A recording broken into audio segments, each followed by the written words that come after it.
alam na kung bakit nagkakaganyan. Lumutang nasasayang ang buhay mo at ang ibinubulong ng iyong puso. Natutulog ba ang Diyos?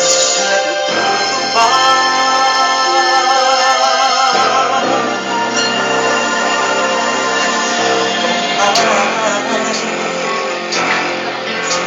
Kaagad sumusuko, mahihirap at hindi pagsubok lamang. Bakit ganyan? Nasaan ang iyong hawak?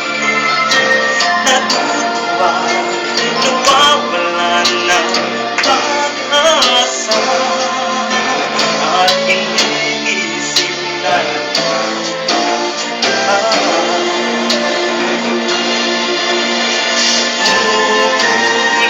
ba ang Diyos? Natutulog ba?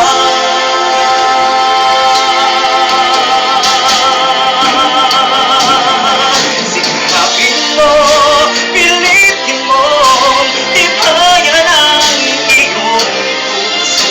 Tanging ikaw ang hubog sa iyong bukas.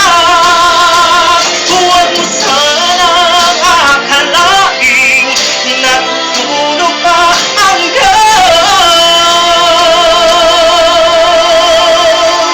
Ang buhay mo ay mayroong